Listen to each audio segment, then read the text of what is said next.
Good evening on the Suffolk Ram. Skazz, Welcome to episode 259 of the Rams podcast.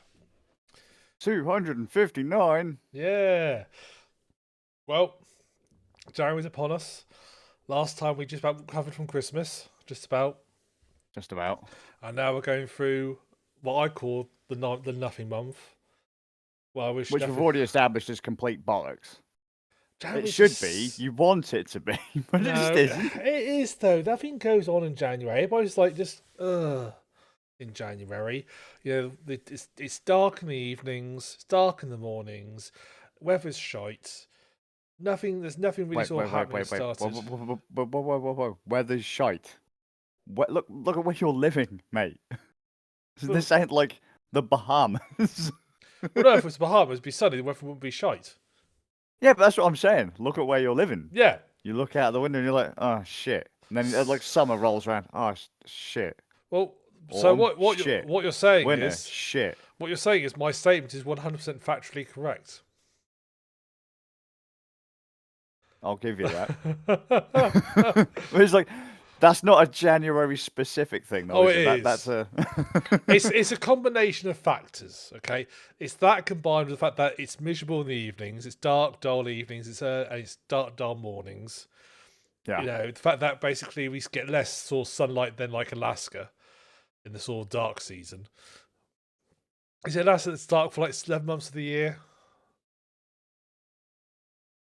What's that place? It's Uh, like it's like basically like midlight for like several well, that weeks. was like round like the Finland way, innit? So there are some countries somewhere where basically it gets dark for like for like weeks because of the way they're angled. Sounds beautiful. Have I just made that up in my head? I don't know. We might have done. I mean, it won't be the first time. I'm sure I know there's Round places. nerds. Yeah, I know. Well I'm facts. sure there's places where basically the sun never seems to really set because it's like pointed to the wrong place. The Earth's pointed in God, the that'd wrong be place. so annoying. Why that really throw you out all the time? The sun never set. It'd be really, really annoying. Like, I want gold now for photography. No, you can't do that, mate. Yeah. What? Yeah, it's sunny all the time. Oh, okay. Well, how You about get a could we golden look at some? 5 minutes. But 5 minutes. Well, all right then. How about we look at a nice moonlit, starry sky? Yeah, not here, mate. The What? only thing is, I think the place that is like that has very little cloud cover, so the light is consistently bright.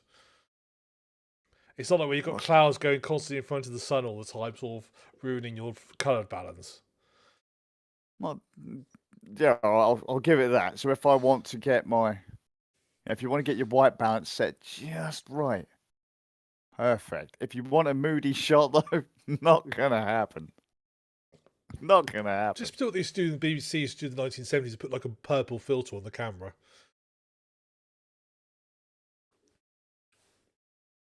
That's how where we've gone away from making everything look orange and blue in film. Well, the orange stuff I blame Breaking Bad for because basically, from what I can understand, Mexico is permanently amber. Yeah. Mexico Yeah. is entirely lit by like the old-fashioned street lights, constantly everywhere, making everything orange. Yeah, sound about right. Did Yeah. I miss those lights? No one else misses those lights. I miss those lights. Astronomers miss those lights for very, very specific reason. Noise? But sort of, yeah. Basically, those lights emit their wavelength of one specific wavelength, which Yeah. means you can put a filter on your telescopes and filter out that specific wavelength. Yeah, sounds about right. But LED is just all over the place. It's Got full a cowboy spectrum, yeah. setup. Yeah, that's why though, in like areas where observatories are, often the surrounding area, they're still using those. What were they? Not neon. They were. Oh, what were they? Old amber lights. What were they? What technology did they Well, use? Those Tungsten, weren't they? Well, don't Well, that's the colour of them. no. but- Tungsten was old-fashioned incandescent light bulbs, wasn't it? Tungsten. But it's just the other one was that they changed all the bulbs in traffic lights, didn't they? And the problem with doing that was that if you were anywhere that got cold, they were saving money on running them because it's cheaper to run the LEDs. But if it was cold or it snowed, the LEDs would freeze over, so you'd have to pay someone to go and clean the They LEDs. fixed that. They basically just by very fancy technology of wanting a small wire through the lens, and when it gets Oh my cold, god! they can just simply put a little wire on, just heat and melt it.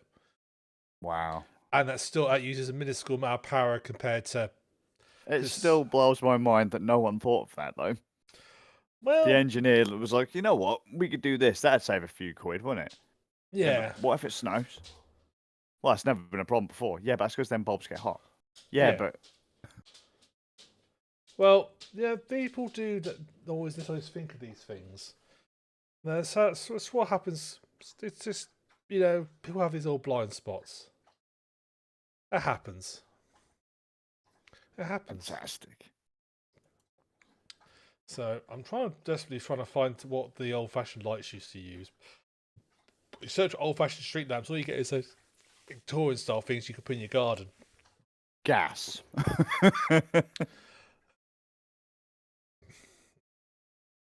Was it metal halide? Was it metal halide? Oh, was it Ram, sodium? possibly. They were bulbs. Sodium vapor lamps. That's them. Sounds beautiful. Sodium vapor Now lamps. it's Yeah. Billy Bob Basic LED. LED. Ugh. Was it some kind of chav's car?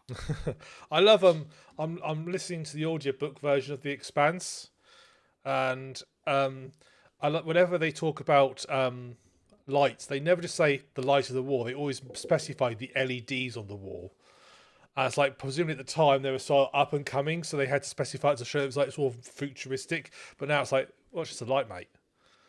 Yeah, pretty much. Everyone's like, Yeah. why do they keep on specifying LEDs? Yeah, I've got LEDs all over my house. What do I care? Yeah, it's noticeable when you listen to it that they constantly, whenever they talk about lighting, they always mention the LEDs in the bulkhead or the LEDs down the hallway. It's like That'd be like going, my Wi-Fi was amazing. It's like, all Yeah. right, we've all got Wi-Fi, so advanced, high speed, 5 meg. Yeah. It's always something that dates a book, and that's one of the things that dates it. Yep. So, I mean, Ah, also a beautiful. fairly recent date because it was at the time they were the future, and now they're just the current Yes. LEDs. Also, I want to have that rant again. If we're going to talk about, oh mate, it's the future. I'll tell you something that ain't the future or the next. The PlayStation 5 and the Xbox Series X. I have had this rant on this podcast before. Can we please stop referring to them as next gen? They are not next gen. They are the current gen. They are gen. Stop it. We didn't call PS4 next gen when PS4 came out. It was next gen when the PS3 was out. There's a short. Then the PS4 came out and it became gen, the one. Yeah. It's it now. Yeah. PS5, it's still next gen. Oh my god. So when the PS6 comes out, is the PS5 still going to be next gen? I think you have a little bit of leeway when they first come out for like a few months. There's a little bit It's of been leeway. fucking 4 years, hasn't it? Yeah. COVID. Didn't it come out on COVID? Before PlayStation. COVID. Was it before COVID? Before COVID, it was 2019. Yeah. 2000, yeah. Yeah, just before COVID, wasn't it? 2020 was COVID. Yeah. Yeah, just before COVID. COVID. All right, no one COVID, could get hold of them. COVID is nearly half a decade ago. Yeah, that doesn't seem right, does it? No, it doesn't. It still feels like we're reading from the effects of COVID. Where did the time go? Well, you were just sat on your sofa watching telly. Yeah, I want that again, please. I do find myself looking back at the lockdown going, that was actually quite a nice lockdown. Yeah, mate, people said to me I was crazy. Like, what do you mean you're enjoying being alone? What about social life and stuff? It's like, what, you mean I have to sit there and listen to your bollocks all day? No, thank you. Yeah. No, I must admit, I felt 2020 was, apart from the fact that there was a deadly virus going around, was actually quite a nice year for me. Yeah. It was quite a good year. I thought it was wonderful. Yeah. And then the government said, no, you can't be at home. You must go to work, peasant. Those 5 weeks I had off in 2020 were lovely. I need my toilet roll. Do you know what I loved was I got 3 years off in COVID. You furloughed yourself for 3 years. Mate, no, we were advised because we were one of the families that were at high risk. So we kept on getting letters through saying, yeah, don't go out yet. Don't go out yet. Yeah, don't trust them. Don't go out yet. And I was like, thank you. You sure it wasn't like some cunning plan to basically make sure you guys, they decide that the undesirables, they didn't want to ever go out anywhere. Which is fantastic. If the government sent me a letter through today saying, mate, don't go outside, I'd be like, thank you very much. I've got it in writing that I don't have to leave my house. Yeah. Mate, I was fine with it. I loved it. Yeah. Absolutely loved it. I didn't care that I couldn't go out or that people couldn't come here. That was the best time of my life. Yeah. It was quiet. Yeah, but I can't come out and I can't come around to your house and you can't come to my house. I was like, what the fuck would I want you to come to my house for? Piss off. Go find something to do. Yeah, but I'm at home. It's like, you've got loads of stuff to do. I don't know. This is the miracle that is webcams and Discord. It's called just get a fucking hobby. Yeah. I don't know if you're that bored, nail your bollocks to a fucking bench or something. Like, see how that goes for you. Just stay away from my house. That's a rather short-term hobby. You can only do that multiple times. You can do it a few times. Yeah, but eventually you'll either you'll run out of bollocks, or you'll get arrested. Or you'll run out of nails. Yeah. You might find you enjoy it more than going to work. And then you end up getting diagnosed with some kind of random mental illness. But then at least you'll be signed off and get disability. Tabber. Then at least you'll get disability. Mate, government giving out disability? You fucking kidding me? Never. Not gonna happen, mate. You know they it. would for something random like that. Something that sounds. No, I reckon if you said, "Oh, mate, I've got a backache. I have some disability money. Oh, mate, I've lost both my legs. Fucking get to work, peasant." Yeah. Yeah. I nail my testicles to park benches. Have some pip, mate. How have you been in Skazz? Apart from nailing your testicles to benches? Oh, mate, it's still one of the greatest hobbies I've ever discovered. So good. So good. It's a bit sore from time to time, but, it's all right. Yeah. Nah, mate, I've been good. Believe it or not, I've been playing games. Oh, fantastic, because I haven't, because I've been ill. What do you mean you haven't been playing games? I'm relying on you. I can't talk about this game, Ram. We've already spoken about it. That's fine. We'll talk about it again. Times. It's fine. I don't mind because I've been, I was not well over Christmas, and I saw him. Then I had like another down point where basically I was just so knackered all the time. I'd struggle through work, come home, I just can't be bothered to do anything. I'm just so tired. What you mean is old age? Probably, yeah. And then I thought, great, I'll do some stuff at the weekend. Now I'm feeling a lot better. I'll do some stuff at the weekend. Greyhound hurt itself on Saturday. Yeah, very poor dog. Will shoot one of her nails in half. Hey. Yeah, she came into my bedroom in the morning to go away to breakfast, squealed, and I got up and she just all collapsed on the floor with her legs all sprayed outwards. I picked her up, like, "You all right, Graham? You all right, Angel?" Picked her up, put on the bed, and that's where I noticed the blood. And there was blood everywhere. So quickly carried her around to the main house. So Angel said, "Help! Help!" And my doggo is broken. My doggo is broken. Put on a poke pad and bleed. If ever you've cut a quick in a dog's nails, they bleed like hell. It's horrible. Bless her, she's bleeding, and so we managed to bandage it up. And of course, she decided to do it on a Saturday, which meant it was an out of hours vet visit. So took a trip to the vets. Had a bandage put on, give some tablets. £358 later. I was going to say you would be at least 200 quid lighter. 200 quid. That's what I had in my head, and I was accepting of that. When they said £358, I was like, I don't want to hear it, Ram. You've got a new job. You're a posh man. You can handle it. That was a bit desperate, though. I was like, oh, I'm not sure I'm going to afford the rest of the month, but I managed to sort it now by balancing a few things out. You've got your own place. You've got a good job. Yeah. You're a grown-ass man. I know. You can afford to look after children. No. Children, no.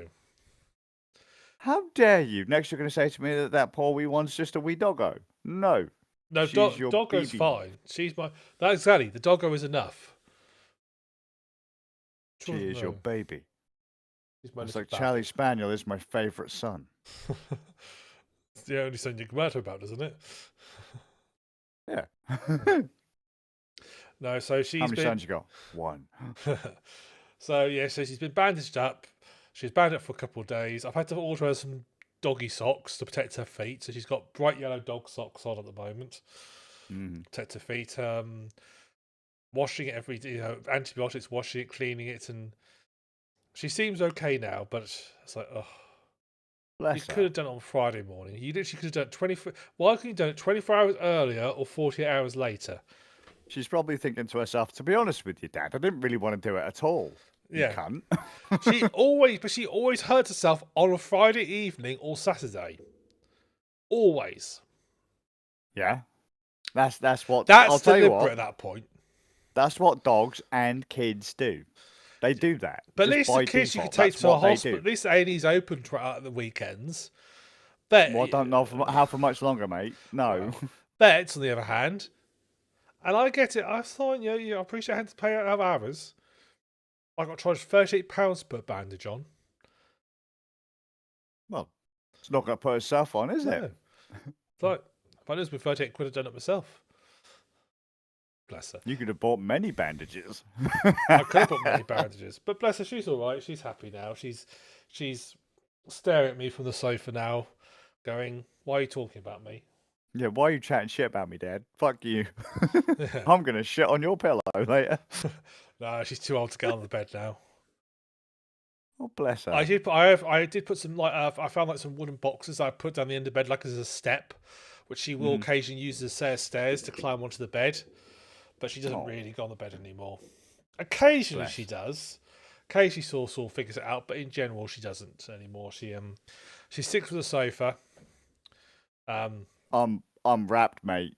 Charlie Spaniel just has to look at me and I'll lift him up onto the bed. I'll actually get out of bed to lift him onto the bed and then have to squeeze around him to get back into bed. See, ironically, if she's going to go on the bed, I'd rather I lift her onto the bed, because if I lift her onto the bed, I can she'll take a minute to sort of, before she moves, she'll stand there, stock still about 10 seconds, which is enough time for me to quickly jump into the bed before she can lay down and push me out. Well, you're lucky. Yeah. I know. Living the dream, you are. She can, as long as she can stretch out now, you see, because I've got a bigger bed now, so she can stretch out. Part of the reason wanting the bigger bed was the fact that I got fed up by getting pushed out of the bed by the dog. Well, just you wait till you get married, mate. It'll be even worse. Then you'll have to fight the dog and the partner. I don't think marriage is on the cards for me, I don't think. Good. Avoid it. Use my life as a cautionary tale. Oh, I do every day. Good man. whenever something comes up, I think, what would Skazz do? Right, I'll do the opposite to that. And so far, your life has turned out brilliantly. Yeah. What financial choice would Skazz make in this situation? I'll do the opposite. Yeah, don't do that. Hopefully, that's working out for you. Because, I found out I've got a pay rise coming this March. You lucky bastard. I don't. 4.5% pay rise I've got coming. I think I have a pay cut coming in June. It's going to be great. Another one. Oh, well. Oh, well. Oh, well. Keep going. Indeed. Oh, yeah. So what have you been up to then, Skazzers? I have I've been playing Cyberpunk, Graham. Oh, have you? Hang on, so what happened to our agreement? The agreement to play Cyberpunk as the first game of the year. We never agreed that. Did we? Yeah, we did. Was I drunk at the time when we agreed that? Quite possibly, yeah. That's probably why I don't remember us agreeing that. That we would go through Cyberpunk. So what was the agreement that you're claiming that we had? I don't remember. I remember at one point we discussed we were going to agree to play Cyberpunk together, but I don't remember agreeing a date or time. Yeah, we were going to do it at the start of the year. I honestly don't remember that. I must have been drunk at the time. That conversation did not happen in my mind. I do not remember that conversation at all. He's completely lost it. It's fine. But I've been playing Cyberpunk. So you've been playing the expansion or the no, base game. Okay. Base game. So the trick with Cyberpunk is that for a game that I wasn't sure I was going to like, I own it on every platform. We've discussed this before. We had the entire like Cyberpunk month Right. of Rand Nerds I'm, all that time I'm just going ago. to stop you there, Skazz. There are plenty of games you don't like that you own on every platform. It's true. That is true. That is true. I mean, if it's a game, I probably own it on multiple platforms. Yeah. Even the ones that are exclusive to a single platform, I probably own more than once. Yeah. I don't know how. I just do. It's just a thing. But no, because when Cyberpunk came out, I was going to get it on PC and Stadia because that was when Stadia was alive. Rest in peace, Stadia. You were amazing. And then when PlayStation 5 and Series X came out in 2019, you could only really buy them in bundles because otherwise scalpers were trying to get all the consoles. And so what a lot of shops were doing was to stop scalpers from buying them. They were saying, right, if you want to buy a PS5 or an Xbox Series, you have to buy it with like console, 5 games, and a couple of accessories. And obviously, while the scalpers can't peddle the accessories, they can't palm those off for very much money. And so the accessories would end up eating into their profit. So I got the Series and the PlayStation 5, and they both came with a copy of Cyberpunk. So I had the game on Stadia, I had the game on Steam, I had the game on GOG, and then I ended up with it on PS4 and Xbox.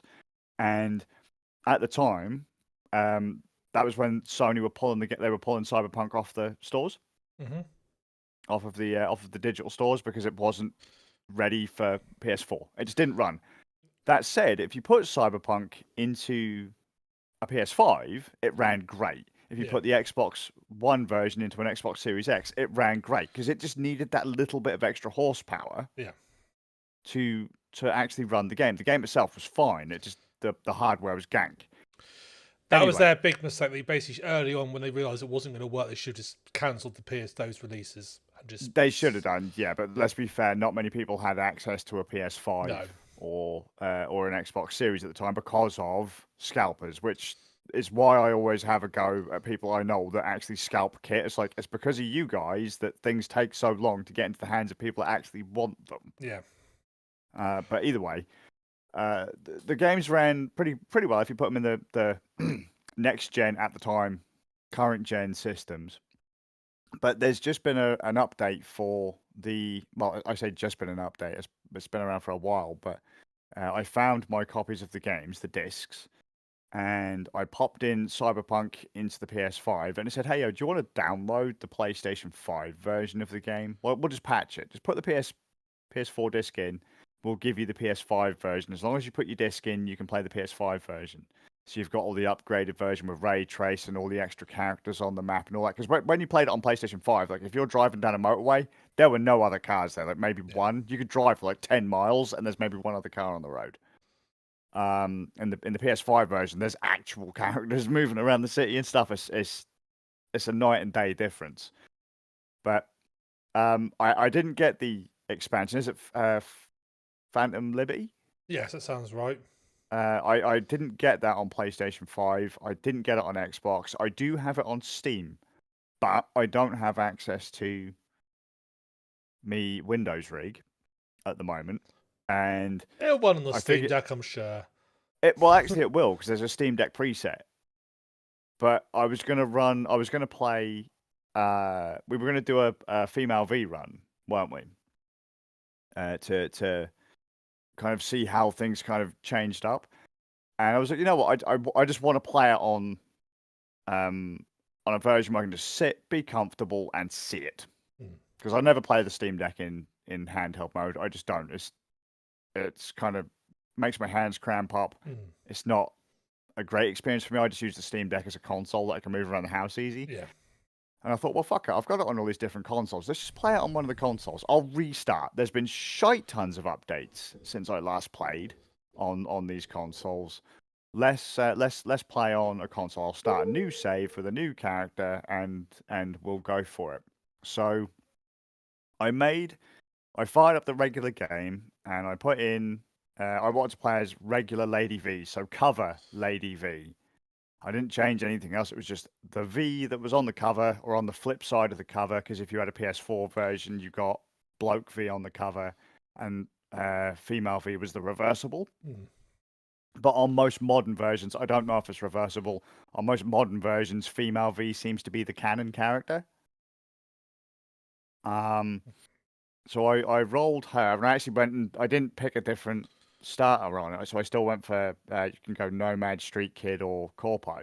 I still went Nomad again, and I think we both said that at one point we'd heard that dialogue changed.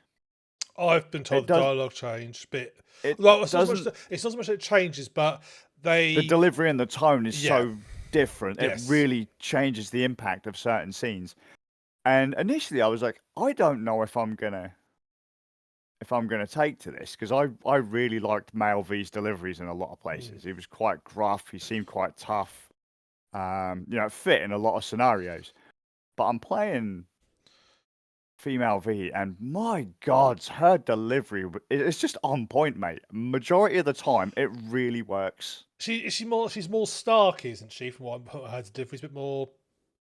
From what I She understand. can be, but she's a lot more curly. She's a lot more delicate. She's a lot more gentle. But when she gives sass, she really gives sass. Yeah, Whereas male V is pretty much constantly gruff and stoic. yeah, Like he's got one tone throughout the entire thing. He's like either really stoic or really fucked off. yeah, Which I know that's kind of like completely counter to each other. But you know what I mean? Like 1 minute he's really chilled, and the next minute he's like 100 mph. You're a fucking dick. I hate you. I wish you'd go kill yourself, Johnny. You piece of shit. That kind of thing. yeah. But no, it really works. And I was actually a bit surprised, Ram, because I said at the time I was playing East 10. I was playing East 10 on stream because I went straight back into East 10 to stream it because I'd already finished. I was like, I'm going to stream this because I haven't streamed East 10. I've streamed every other East game. I have to stream East 10. And one of my followers comes in and goes, hey, yo. So I said, I want to play Cyberpunk. And he goes, hey, yo. I said, I've heard Kaja before. He goes, yeah, that's V. I was like, what? He's like, yeah, Kaja, the voice that you've heard her before is V in Cyberpunk. I was like, well, it can't be V that I'm thinking of because I haven't played as female V. It is Kaja though, flat out. Kaja Bolter and V from Cyberpunk are they're the same. Yeah. There's the same woman. And then I was like, no, I've heard it from something else. And I was like, what else has she done? I'm sure I've heard her in something else. Yeah. You've heard her as Lucy Heartfilia, Asuna Yuki. Oh, so Lucy Heartfilia from Fairy Tail, Asuna Yuki from Sword Art Online. She's Sailor Venus from Sailor Moon, Part-Time Warrior from Steins Gate, Olga from East 8. And I'm sat there going, oh my God, she's everywhere. Absolutely everywhere. And she voices the Cyberpunk book. If you've got the Cyberpunk book, is it No Coincidences or something like that, I think? She is the narrator of that book. So I was just like, oh crap. But no, I think she does a really fucking good job. I've just got through a large chunk of Pan Palmer's. Are we saying that she's the sort of Nolan North of the female voice actors? Yes, yeah, seems like it. Well, I was like, how many roles has she been in? Like, she seems to have been everywhere that I tend to kind of drift about. And I looked down her list, and she's been in fucking tons of stuff. Like, what, probably a good 400 plus roles? It makes me I was think like, of those moments where you'll be watching a TV series and you'll suddenly spot like a random minor role actor played by somebody. You go, I've recognised that. And all before you realise it, you realise you've seen them in everything because they've been in yeah, everything. They've played bit parts in hundreds of TV shows, and it's like, oh, it's that actor again. So you suddenly just spot them, and then they all click into place. yep. And you just start to feel really kind of, yeah, that's a bit weird. Why did I not realise that you were there? Yeah. It's like she's also in, she's in Nier. She's A2. She's in Fire Emblem. She's in Naruto, or it might be Boruto. I can't remember now. She's in fucking Digimon. She's in Street Fighter. A lot like, lot of Japanese stuff I'm noticing. yeah, I think majority of her stuff is Japanese, just large the anime and a chunk of video games. She was in Monster Hunter. Is the new one? No, Monster Hunter World, Monster Hunter Rise was the one on the Switch. She's in Monster Hunter Rise. Um, she's been in Yakuza. She's in Legend of Heroes. She's in Persona. No, She's sorry, been yeah. She's in fucking everything. I was like, oh, that's where I've heard your voice from. But I kind of started screaming at myself that I didn't click that she was part-time warrior from Steins Gate. I just couldn't believe it. It's like I've watched that show a million times and preferred the dub to the Japanese every way. I was like, oh my god, it is her. Ah, no. But Well, mate, honestly, that's a good testament though to her acting abilities that you didn't realise she's the same person. well, you see, once it clicks, You can hear once it. it clicks, oh yeah, like, well, that's what my problem was. I just couldn't remember the characters that she'd played. It wasn't that I hadn't heard her voice before. Like, I didn't know it was her. I just couldn't picture who it was. Like, what character had she played? Because I had the same thing with there was another character recently. I can't remember off the top of my head who the voice actor was though. But there was like there'd be certain words they'd say, or if they'd say like a certain string, there'd be kind of a curl or a shift in their voice, and it would be the exact same no matter how they tried to manipulate the way that they were saying it. If that makes any sense. Yeah, that does. You know, kind of like how Sean Connery is always Sean Connery, or Nicolas Cage is always Nicolas Cage. No matter how he tries to change his voice, it's all you can. There are certain things that he'll say that just makes him sound just like how he does in everything else. I don't think Sean Connery even bothers anymore. I don't think he ever bothered. No, to be fair, let's Nicolas face it. Cage didn't he? No, That's why I chose him as example. It's like Sean Connery in The Hunt for Red October. I just have a bit of the feeling they basically He's a Scottish Russian man, isn't he? But there's a bit they just give up. There's a bit where like they sort of, as he's talking in air quotes Russian, they zoom in on him as he's speaking. He just suddenly switches to English, and at that point, it's like we just give up. We can't make Sean Connery sound Russian. He sounds like a Scottish Russian. It doesn't work. Let's just make it seem like an artistic choice. And that he's now, and this Russian sub is going to be commanded by a gruff Scotsman. Let's be fair. Most people can't understand people from Scotland anyway. And you can't understand people from Russia either because they put their arse back to front. Strange people. So, I mean, you could tell most people, yeah, he's Russian. And they go, oh, yeah. And then you could go find someone from Russia, you know, or find someone from that general area with the weird curly R's and the wrong thing. And then you could go, yeah, they're Scottish. And they go, are they? It's like, silly bastards, but you know, but no. To be honest with you, Ram, I think, dude, you need to give it a go.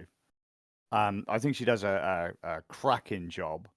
Her delivery is on point in pretty much every scene. Sometimes she seems a little too soft.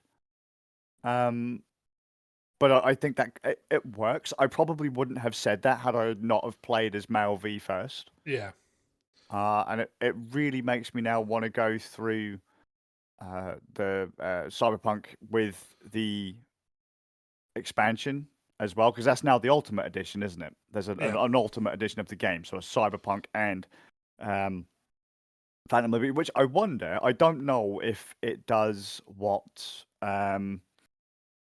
Deus Ex did when they had the DLC. So you do a bit of the game, and then when they did the director's cut or whatever, they kind of slapped them both together and you did them in sequence. Whereas the other way, you could kind of do one or the other. They put it into the director's cut properly, and they did it really nicely. Put it into the actual work, because the missing link was that missing link it was called, and that basically there's a point where you were like unconscious for like a section of the game where you wake up somewhere else. That basically filled in the gap. Yeah. And director's cut, they put it in. But obviously, when you played it originally, it was a spin-off, it was a separate thing, which meant that your character, they'd have an excuse that your character started with nothing, which your character did, you started with nothing, because all your mods got reset. And you basically had to like start from scratch. Obviously, it doesn't really work in the main game, because you've spent 3/4 of the game upgrading your character. So what they did instead was they basically still made it happen, but at the other end, you basically got all the points you had in the DLC you got added to what you already had as well. So basically, you just became like an Uber character. You got you got extra points to spec up Oh with. yeah, and you got there's a crate that you get at the end, which basically you open up and had all your gear in it that you would have had equipped before the missing link started. Because also again, because it's a spin-off, you had no gear at the start. Yeah, sure. So they did they really nicely integrated it very nicely. I don't know if they've done that with Cyberpunk. It'd be nice if they have, but I'm not entirely sure how it would fit. Yeah, Where it would fit. because isn't Phantom a different character though? I don't know. I don't know. I've not. No, it's V. Is it V? You're still playing as. Yeah, I'm pretty sure you're still playing as V. Yeah. Because Keanu Reeves is still in it, isn't he? I think. You got Carl. So I know Idris Elba's in it. Yeah, he's the new. I don't know. Is he the bad guy, the good? I don't know what he is, but I've seen him in it. I'm really psyched for it, but like I said, I don't know how they're going to kind of smush it all together. The thing that scares me right now is that they are talking about making another Cyberpunk game, and I've told you how I feel about sequels to this to this game, considering they've wrapped up all of Mike Pondsmith's kind of older characters. Yeah. Art Cunningham, fucking, Johnny Silverhand, the guys from Samurai, Adam Smasher, like all of these characters were part of books that were released back in the 80s. Yeah. Like these are like the main storylines that have all been nicely tied together. I understand that it's an RPG and you can like a paper RPG and you can just throw it anywhere because there's a shit ton of other scenario books and stuff for the game. Yeah. But like the main ones have already kind of nicely been. No, but then if tied you've got, off. or if you say there's also all the existing expansions already, they can tie into those and use those up, can't they? And I think the trick, if they're going to do another Cyberpunk game, would be to almost like set it somewhere completely different. No, either make it an own city or make it past a different area of time so you don't cross over with V's timeline. Sort of like try and sort of like separate it out somewhat, just to differentiate it and not feel in the same place. I would say. I mean, well, there's loads of places they could put it because there are books for the Cyberpunk game. You could put it in. You could literally put it in Japan. You could put it in the UK because there are books for it. There are books for. But the problem is though, a lot of the main characters of the Cyberpunk universe have now already been kind of used up. Yeah. I know that the idea is that you're supposed to roll your own, but again, a lot of the big at least the ones that I've seen have been nicely tied up, or at least the ones that I can, remember have been nicely wrapped up. These are the ones like Pondsmith had written big chunks in books for. I don't think it's impossible to do it. No, I agree that it's going to be I think because when you heard any sort of like game that realistically I think is an absolutely fantastic game for it. It's always going to be a hard, tough act to follow. Yeah, that's the bit that concerns me. Yeah, yeah. So I don't think it's impossible, but I do think I also honestly believe no matter what they do, will never live up because it will never live up to the original because you simply can't. No, oh my god, man! Cyberpunk 2077, for a game that I was a bit on the fence with to start with, turned out to be fucking amazing. Yeah. And even going through it now, again, after all of these updates and all of these patches and all these tweaks, still a bit buggy, but all of these things, it is amazing. The characters still hit hard. The combat is still fun, even though I play it as pretty much a Billy Bob basic shooter. And Ram, just so you know, I'm a fucking master of stealth. I've got two tactics. One, stealth in, murder everyone. I've done that loads in this game. It's been scary. People are like, hang on. He's not going around killing everyone. I was like, don't worry, I'll do that in a minute. But it still counts as stealth because there's no one to grass me up. No, I agree. I left no witnesses. As a stealth player, I 100% support that version of play.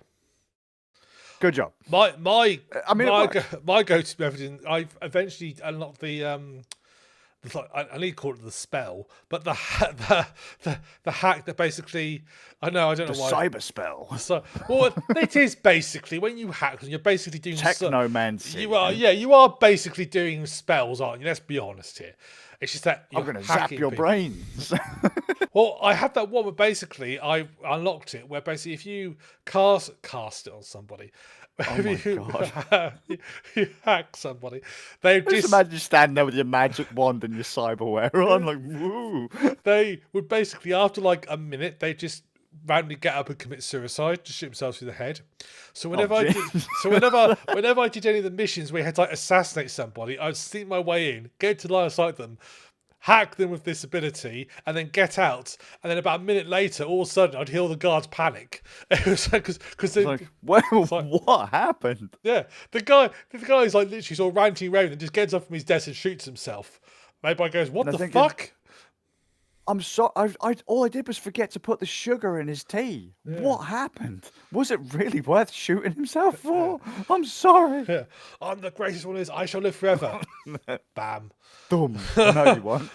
But that was just so funny to me. Every single it was like in Hitman where you make people have accidents, except this time you make people have an accident with themselves. It was just Yeah. just a sort of like They end up playing Russian roulette, but with a with a mag-fed pistol. yeah. I love the fact that something I'd always try and like get completely out of the area before that happened, just so and I'll just get like this all congratulations message. You successfully killed the target. It's like I know. As I said, Do you know what? I'd love it. You're just walking away. You're like 5 miles away before the guy finally decides to pull out the pistol. That is basically it, though. That is basically what it was. There's like He walks in, no one knows he's been there, and he's like, "Yep, just fucking off down the street." He's sat there like eating a cheeseburger and drinking a Coke, like fucking 5 miles away down at the local Mickey's. The first time this happened, the first time I had this sort of unlocked this ability, the first mission is one of the really early I think it's the fixer missions, is it? Which like the sort of like the mini sort of like not proper side quests, but like little mini ones. Yeah. And Because you've got the minis, the sides, and then the full stories. yeah, and you actually walk into this, and you had to kill a bar. Like this guy worked in a bar, and she walked in, and he was behind the bar. So it's like a low level mission. You literally walk and just shoot him or do whatever and go. Why this ability? So I just walked into the bar, looked at him, hacked him, and just walked out the bar, and just waited to get the phone call saying, "Hey, you did your mission." You're like, yes, I did. Yes, no I did. one knew.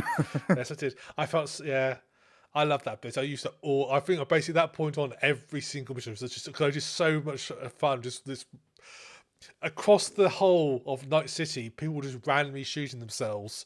Nasty people randomly shooting themselves. Right, now, because you've mentioned skill trees and that, right? Do you remember how they used to work? Oh, Because God. I don't remember skill trees being locked off based on skill level. They were based on skill points, right? I'm trying to honestly remember. Because- That does sound vaguely familiar though. Right, because But then I can't remember now- Green play the game, so I don't trust my memory too much. Sure. Well, it's been a long time since I've played it through too, but they did the Edge Runners update, didn't they, for the Netflix show a while back, and in doing so, they've reworked all of the bloody skill trees, haven't they? And so I have no idea what I'm putting my points in anymore, and I've come up with a completely different build, which kind of works really because like when you level up, you get like perk points and skill points, something like that, right? And you put perk points into a type of grid. So you've got like cool, reflex, net runner, body, wanker, whatever it is, right? And you can level that up. The rank and then and you put skill sets, points. you have a lot. You don't get a lot at the start, but you get a massive ability at the very end. You do. It's amazing, right? But then you get skill points to put into the trees within the thing. So like you can level them up and just basically, when you level up a skill, for example, it'll give you abilities in the world. So like if you level up body, you can rip out turrets out of the ground, or you can like punch through doors and walls and stuff. There are net runner abilities. So like if you've got net runner up to a certain level, You can kind of unlock certain areas or do certain hacks that you couldn't do before. There'd be speech checks that you could do based on the skill points, but I don't remember them locking down the skill tree very much. I honestly can't remember. It seems vaguely familiar in Sure. principle, but I don't remember it enough to be Well, 100% say for definite. right. Well, my thing is now all of the skill trees have changed because a bunch of the character designs from Netrunner, the Edge Runner, sorry, show, have now appeared in the skill trees. The skill trees are completely different, right? And or at least from what I can see, because I remember going from top down. Now you go from bottom up. I could be wrong on that one as well, but you now you get your skill points, you put them into your grid, your level. So you pick what area you want to go. So in your case, you'd go net runner, or I might go body or cool or whatever, because I like to use pistols. And pistols is tied to the cool stat. But now you can't put many points in that tree until you level up that tree to a certain level. Hmm. So let's say, for example, the bottom row of skills is available at level 5. The next set isn't available until level 15. Until you actively you could max out all of the skills on that bottom row until you hit level 15 in that tree. You can't put any more points. That locks off everything above that first slot Hmm. until you get to that next level. Which seems really weird to me. I see why they've done it because, as I said, they've reworked all the skill trees, so things work quite a bit differently than they did before. Yeah. But now they've almost kind of forced you to hit certain speech checks at certain times. So I loaded up my original PS4 save file, and I did the bit right at the start where you're going into it's like the not the strip club, but you know what I mean, where you go to meet Evelyn Parker and Judy for the first brain dance, Yes. Yeah, I know what you mean. right? And you talk to certain characters there, and it'll have like the cool speech check. Yeah. When you talk. I didn't have that when I played it through on PS4 at that point. However, because of the way that the skill trees have been restructured since the Edge Runners update, I had enough points in cool to hit all of those speech checks. There were tons more speech checks available to me because of the way the skill trees have been reworked. Because obviously I want to put more stuff in that tree, so I have to pump more level points into that tree to be able to then level up the individual skills, which then means that I've been forced to it's now made it so that I have to have enough points to get those early speech checks. Yeah. So it works. Eventually being like a character who can do everything, you have to sort of like specialize a little bit more, or be like sort of very much a jack of all trades, master of none, rather than great at Well, everything. you'd be penalised for not putting points into that one zone because, as I say, like you might only have like a couple of skills on the Yeah. bottom line of a skill tree, and if you can't get to the next set until you put in say like 10 skill points, like not as in 10 skill points into that grid, you have to level up that one type to like level 10 before it will let you then go into the next part of the tree. Yeah. So like you're like, well, hang on a minute, I want to get that crit bonus on pistols, but I can't get that crit bonus until I level up to level 10. But there's nothing between like 5 and 10. You've already maxed out everything else. So you then just pumping points, pumping points, pumping points, pumping points until you actually unlock that entire segment of the tree. So it's neat because, as I say, it forces you to build in a specific fashion quickly instead of like as I say, like being a jack of all trades, because you can't really do that in Cyberpunk. You have to really kind of specialize in like one or two trees. You can max out, I think, 2 trees and then half of another one before you hit level cap, which I can't remember what that is now. But in this case, as I say, because I wanted to get to that second tier on the skills list, I had to pump more points into an area faster than I normally would. So rather than say distributing between 2 trees, I pumped it all into one to get the bonuses I want right at the start. That then opened up a lot more speech checks, dialogue options, and actually in-game events because of it. It's kind of like funneled me in a sense Yeah. to actually access most of this stuff that I would otherwise have missed if they'd have given me more freedom. Um, Also, as I say, it has kind of thrown me off a bit because I'm like, well, I remember having skills in this tree, and this tree, and they all complemented each other, and it looks like they've cleaned all that up so that I can't do that anymore. Yeah. So it's not actually they've done quite a bit to that game. It's amazing where it is now to what it was. Yeah. Especially if you're a console player. If you're a console player, you are having a bad time. If you're a PC player, not that big of a deal. No, Uh, no, it wasn't but that. It wasn't that bad.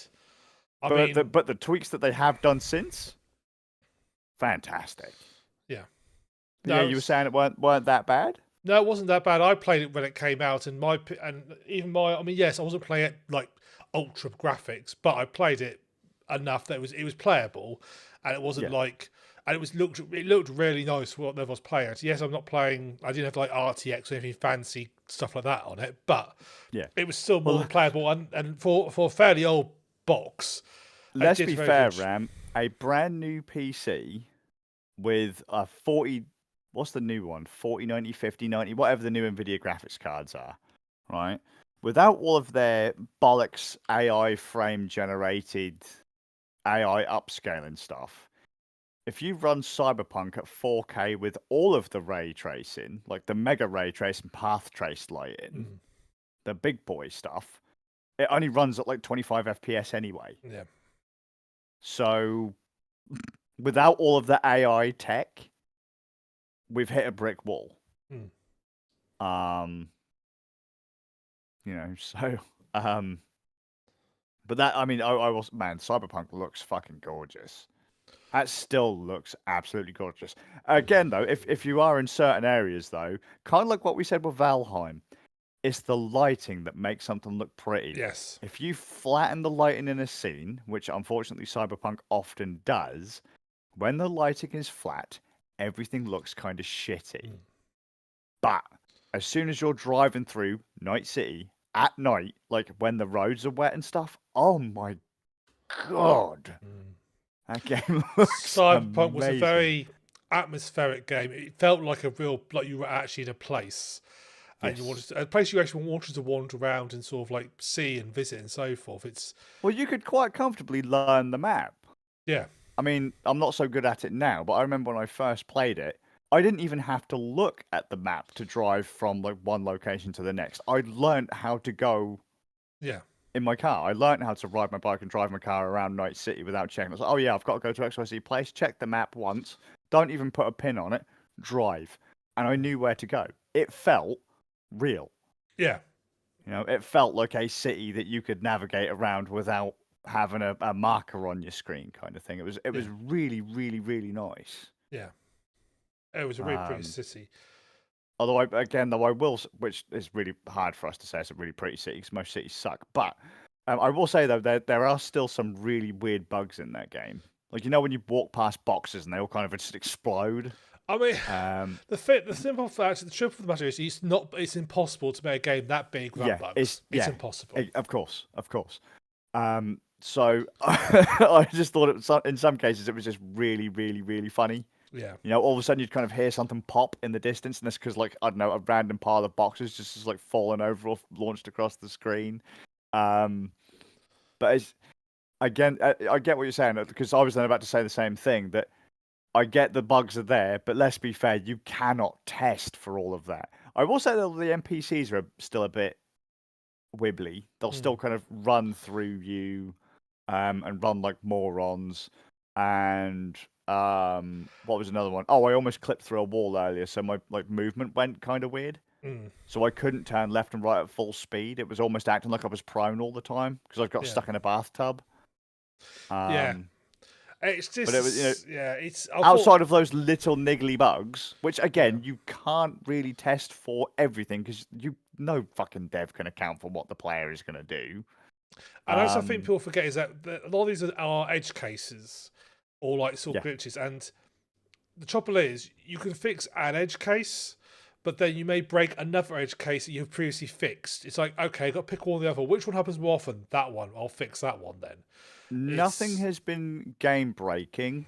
Although I will say the most annoying thing I found on console, and I don't remember this happening on PC at all. In fact, I don't actually remember it happening on the PS4 version. You know the scanner, right? And it'll say there's like something on the map, highlight it as yellow, and you just highlight it and it'll scan it. Like center the scanner reticle on the yellow thing, oh it yeah, scans it, and then the thing's up. Right? So there are times when I'm like, okay, there's the thing, it's yellow, scan it. Turns on scanner, looks dead at it, it's highlighted, it's yellow, that's the thing I'm supposed to scan. It's not scanning. Look away, look back. Nope. Turn off the scanner, turn it back on. Nope. Turn it on again, look away, look back at it. Now it scans. And I'm like, what the hell is that about? But I mean, that's probably the most annoying bug I've had in that entire game yeah. so far.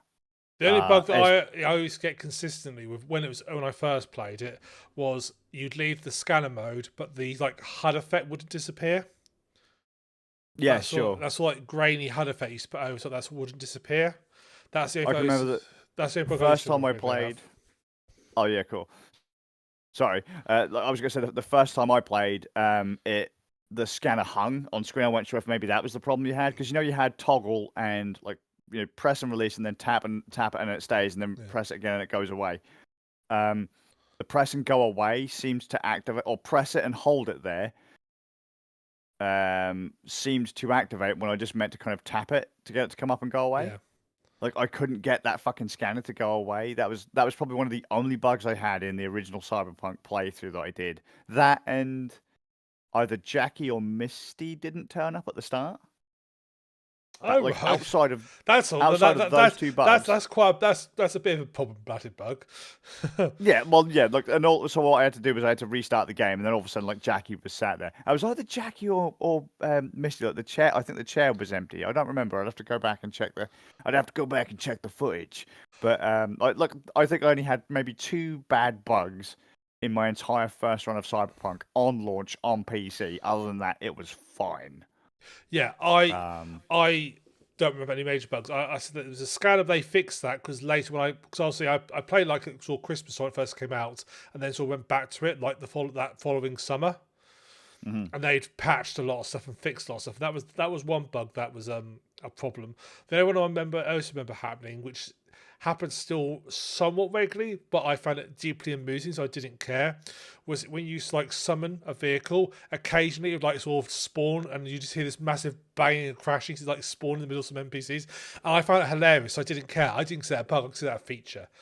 Yeah, I'll admit that still occasionally happens. I saw at the very start of the game I did that, and my car just kind of teleported in. Like it didn't drive in like it normally does. It just fucking flat out just tellied in. I was like, all right. I never did it again. It just did it that one time. Every other time the car was just driven in. But that one time I was like, you know what? I'm just gonna drop in on this car. Fuck you. And I'm like, cool. Welcome to Night City, motherfuckers. But yeah, it's absolutely brilliant. So that's now made me want to. I want to go through the expansion. I want to go through and read the book fully because I've got the actual book, not the game book, but the book that's come out since. And just a note, I don't know if it's on multiple streaming services, so people will have to look. But one of the big sci-fi cyberpunk heavy hitters, one of the key pieces of fiction to start it was Billy Gibson's Neuromancer. Mm-hmm.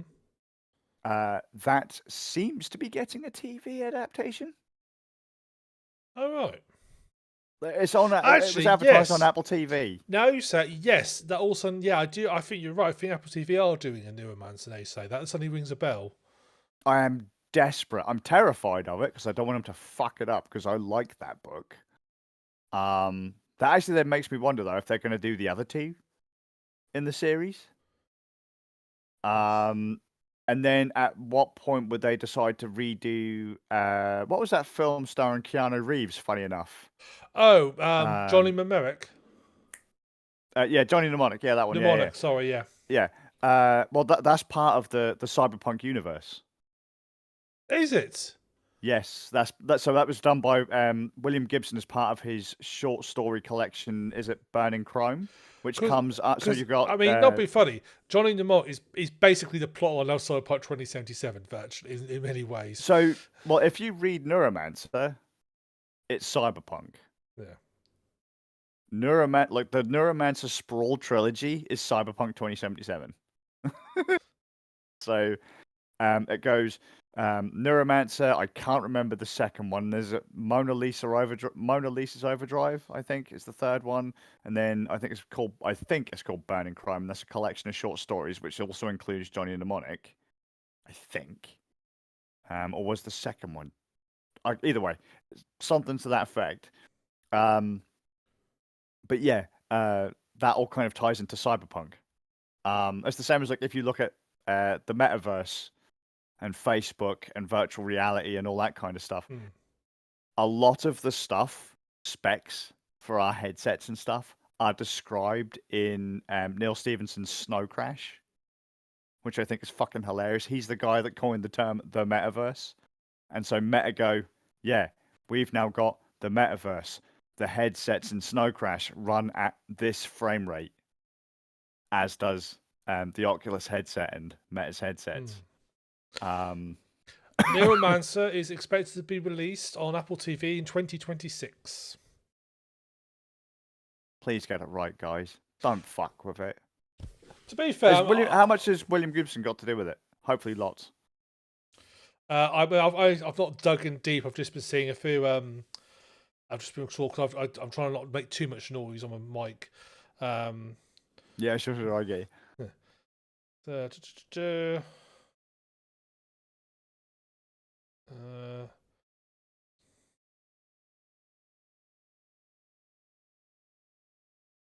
just skim reading through the thing, but I can't see any. As long as they don't fuck it up, it's all good because it's a difficult one to do because sci-fi series tend to just outstay their welcome.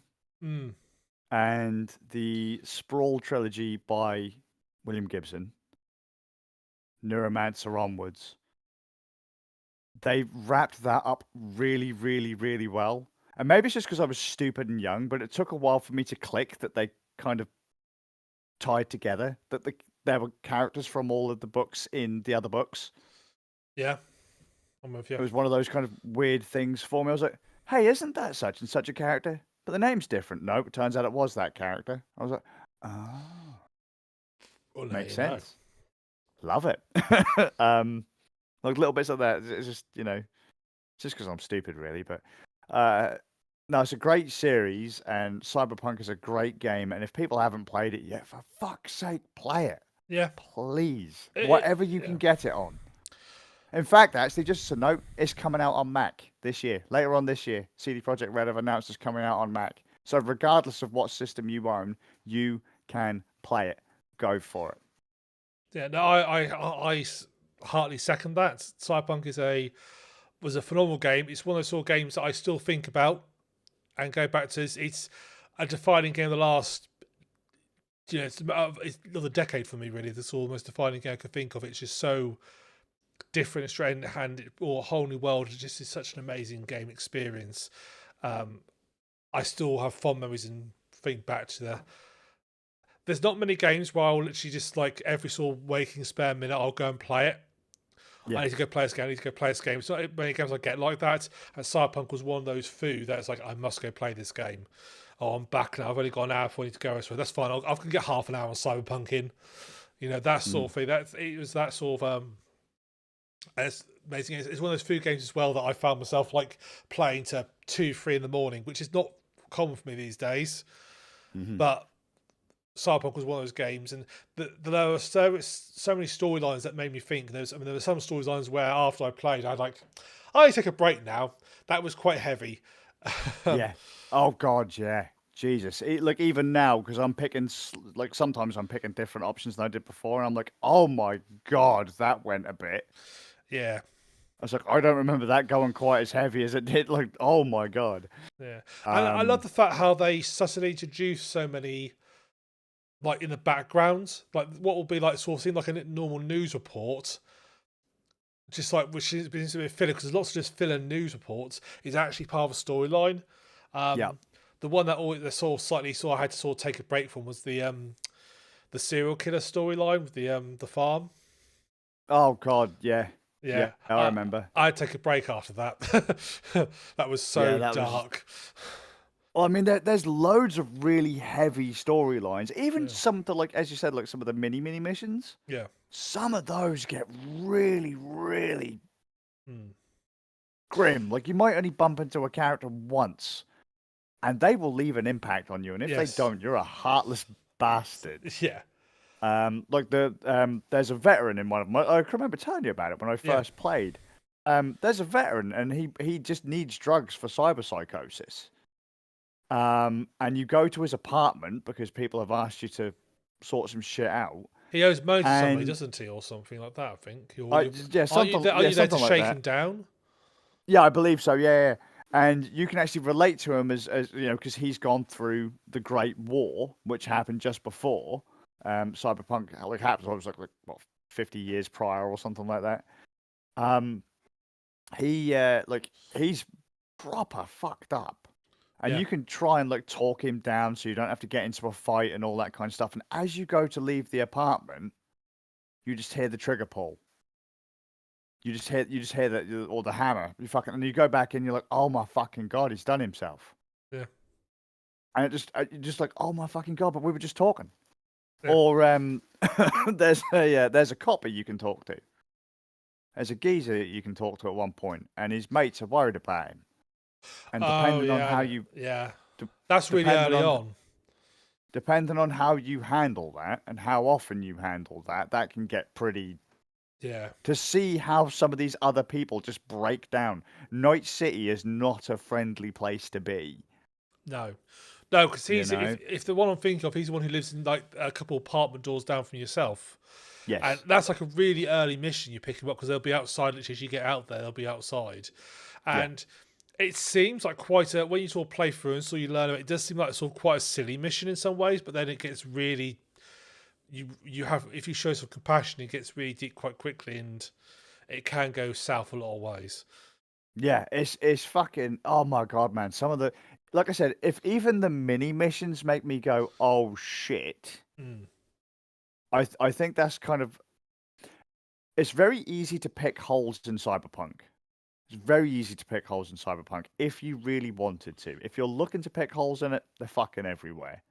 Don't. You're just Yeah. going to ruin it for yourself.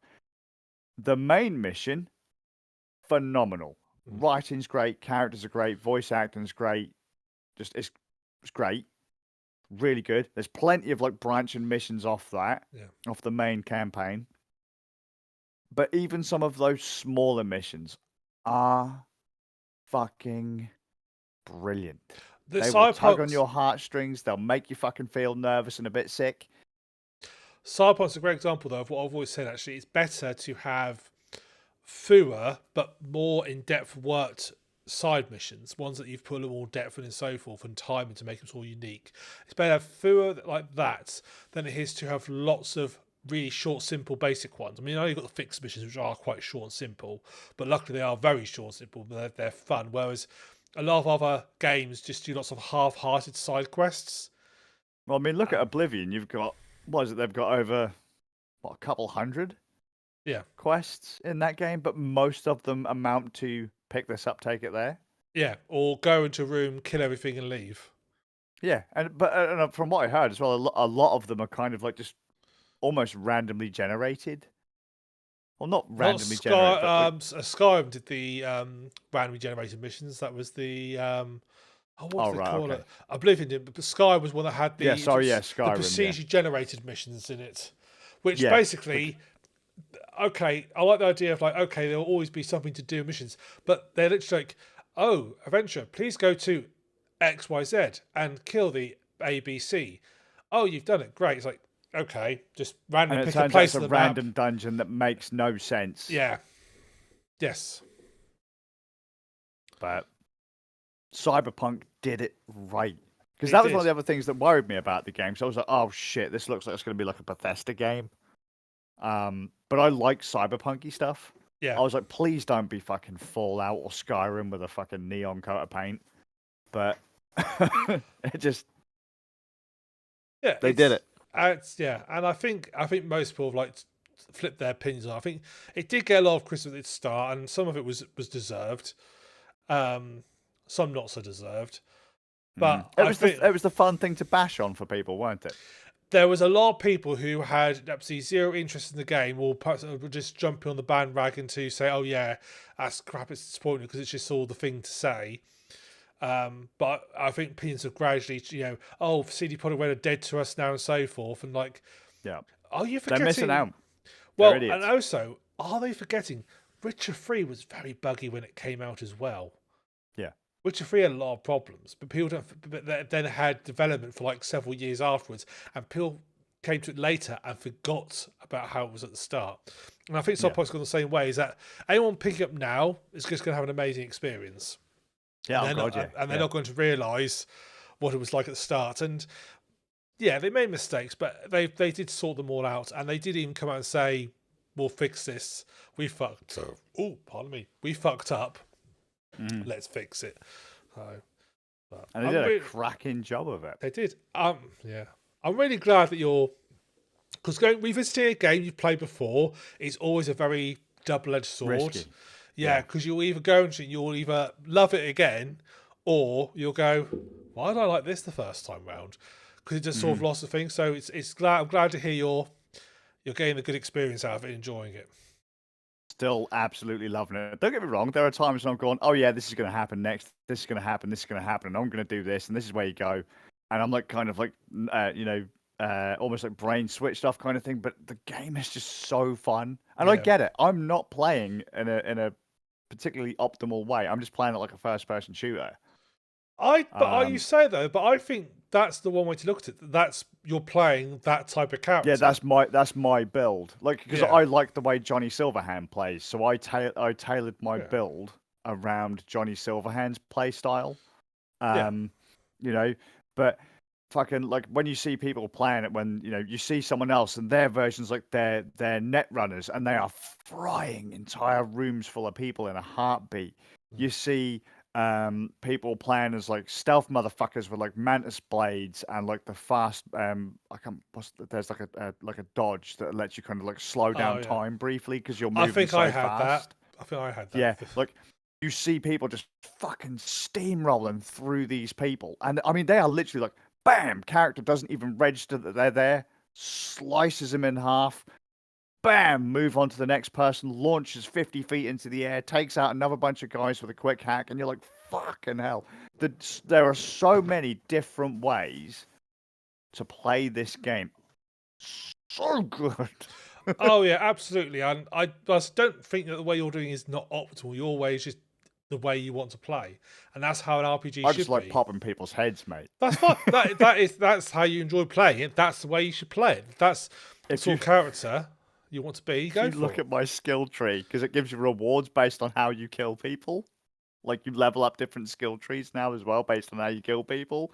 And it's like, oh yeah, headhunter, and like fucking all of my other stuff like net runner, fucking like shinobi, all these other things like level 1, level 5, something like that. Headhunter, 30 odd, and I'm like, yes. Guy runs into the room. I pull out my pistol. Bang, bang, bang. Their heads explode. It's like, nailed it. Let's move on. Was it fucking Rogue goes to me? Yeah, this is gonna get pretty fucking rough. And all of a sudden, I just turn around and I'm like playing as Johnny Silverhand at this point. Pulls out the fucking pistol. Guy walks around the corner. Pop his head as he falls to the floor. His mate runs alongside him. Pop the next guy. Pop the guy after that. And Rogue's like, oh. I was like, nailed it. Let's go.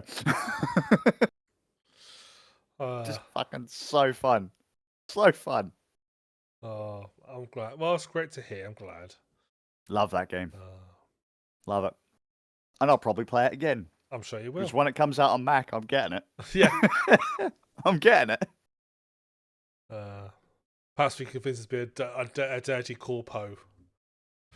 But you know what? I think I probably should try Street Kid and Corpo because you're gonna have to deal with Pan Am and Judy and that anyway, aren't you? Mm.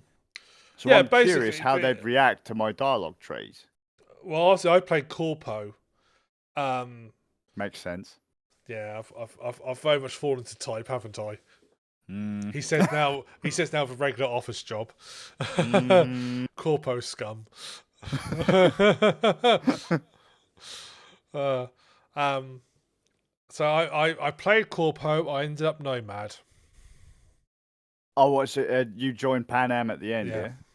Yeah, yeah. Did you get Corpo options when you were talking to Pan Am and that as you were going I through the story? believe so, but again, we're talking like a long time ago since I Sure, played it. But I because believe whenever I so. talk to Pan Am, I mostly get like Nomad options, which is funny because I can then relate to Pan Am, You see, or my that's what character can that's me. relate to Pan Am. That makes more sense to me. That you unlock more options because you are a nomad background, whereas I Yeah, might not say have any options. I can imagine me not having any options at all yeah. because I'm a corpo background. But then likewise, I'd imagine I'd probably get again. I think maybe I got more options with oh, what's the guy who the guy who works for who basically meets after you steal the chip and stuff. He basically sort of drives forces to help you sort of take down Oh Arasaka. Christ, Takamura, Takamori, yeah, Goro. him. I like Takamori. He's cool. Yeah, I did Um, too, man. I love him. yeah, Oh, so you got Corpo dialogue I have a trees for him. feeling I did. Yeah, I think so. Because obviously I Oh, was a that's core, rad. because I was a corporate person as well. So I'm pretty sure I did. Again, 4 years of memory. My brain may be completely making this up completely. That would make sense though, because if you think about it, you've got Pan Am for Nomad. Yeah, You'll have Goro for Corpo, and I guess Judy would be Street Kid, yeah, I'd agree with that. maybe like Judy or River. Is it River the copper? River might be. Yeah, he's the copper. Yeah, he might be streak. Yeah, those two both would sort of fit in that category. And then you've got Kerry. I don't know what the fuck would you use for Kerry? No, maybe Kerry would be Street Kid. Oh, Johnny's mate. Maybe. Oh, I can't wait to get back in the game. Street Kid covers a lot of lot of categories. To Yeah, be it fair. does, doesn't it? Yeah, yeah. Yeah. I might have to play Street Kid as well at some point. Mate, I'm just gonna have to play the game like 50 more times. That's fine. I don't You don't mind. need to play it 50. You only need to play it 3 more times. One Nah, more time mate, to. well, no, because think about it though. Depending on how you interact with certain characters, like their storylines change. That's true. So just as a note, is it Meredith Streeps something? The woman who works for Militech, the corpo at the start of the game Yeah. when you're dealing with the Maelstrom. Yeah. I think that's the one. Depending on how you talk to her at the start, either her or the person she's trying to pin on being a mole turn up at the end of the Maelstrom mission, right? Mm. Well, depending on how you answer that, dictates who gets a set of concrete boots Ah. later on in the game. Yeah. Yeah. So, look, I want to see where all that goes. Mm. Because I was reading PCs in Pacifica today, and just as a random note, what's her name? Judy's mate, whose name I've gone and completely forgot again. Evelyn. Evelyn Parker. She was trying to get the chip from Arasaka to give to Netwatch. Mm. Because there are emails on. Do you remember the Netrunner in Pacifica that the Voodoo Boys try to get rid of? His computer has got emails from Evelyn on it. Ah. And Ripper Doc Vic? Yep. Do you remember that first mission where you get the women out of the bath? Yeah. The ice bath. Like the start? like the tutorial mission. If you read the computers in there, Vic has been in contact with those guys. Oh, has he now? Mm-hmm. Not in like he's threatened to kick the shit out of them. Ah. Like if they because they're giving him sass and he's like, yeah, if you turn the fuck up again, I'm gonna knock the ever-loving shit out of you. Because Vic was a champion boxer, which is why when he goes to Jackie's funeral, he hands over a set of boxing gloves. Yeah. So, man, oh, dude, there's just so much stuff in that game. Is just So many little details, so many stuff to always pull up and find. And I yeah, think eh, also it's one of those games that it's a bit like watching a film a second time for like a really in-depth film, where there's lots of little mhm, bits. Because the first time you don't register it when you're first playing through it, but if you play through it again, it's like, oh, I remember that from last time. Which is one of the nice things about playing a game again when you do know what's coming, because you'll suddenly put links together. It's yeah, always nice when you see that because you'll just see as a bit of flavour, side text. You won't, it'll just get filed away and gone. But then when you know more yep. info, so that's really cool. Mate, Yeah, there is just so much, and obviously because my build is now completely different, a lot of the ways that I'd like complete missions have changed too. Like whereas before yeah, I had enough body points to just rip down doors and stuff, now I have to find other ways in or find codes to unlock doors that are on laptops that are just like drifting around buildings or whatever. It's just it's just such a nice world. mm. I mean, you're right. The code might be right next door to the thing that I need to get into, but it's still nice that I have to do it. You have to do It's a still different very kind approach. of, it's still very old schooly, immersive, simmy, Yeah, like kind of Deus Exy. Um, oh God, there was another game I was trying to, but either way, there's like just so many different options, and you don't lock yourself out by building in any one way yeah, because there's always options. You just have to find them. Your mm. approach will just be slightly different. But that's nice because it makes each person's playthrough their Unique. own. Yeah. Yeah, and I like that. Oh, well, I'm really glad you Great enjoy game. it. Oh well, I think that about wraps it up then. If there's anything else you want to, I mean, I think if I don't stop you, you could be here for the next 3 hours if we're not careful. Maybe if you remember, this is how we were with the original Cyberpunk Yeah, podcast. we had about 3 podcasts where we just talked about Cyberpunk. It was it is just such a good game, and I Yeah. really now can't wait for it to come out on the Mac. It's probably going to cost another fucking 50 quid, and that'll mean I've played it on a Linux machine, I've played Plus it the on a 2 grand Windows for the machine. Mac. Yeah, yeah. Well, I've got a base M4 Mac Mini, so that's what 600 quid, and they reckon it should be playable on that. Oh, okay. Well, there you Um, go. I wish they'd have released it for iPad. I don't see that being a thing. It would be nice if they did because there are a lot of games that are um they'll play on both Hmm. because it's obviously the same chip in the new iPads as it is in the desktops. Yeah. My God, how cool it would be to have Cyberpunk on like my phone or an iPad. That would be pretty My amazing. God, people would be like, "What are you doing? Fuck off! I'm playing Cyberpunk." Oh. Right, well, I want to stop Skazz there before we get to more. So, thank you both for watching us this evening. If you enjoyed us, you can see us again on our next podcast, which will be on the 30th of January 2025 at 18:30 GMT normal. Check out our next games night, which will be on the 29th of January, where we might be giving that. Oh, shall we get that other one a try? Or I sent through yesterday. Do you want to give that a go?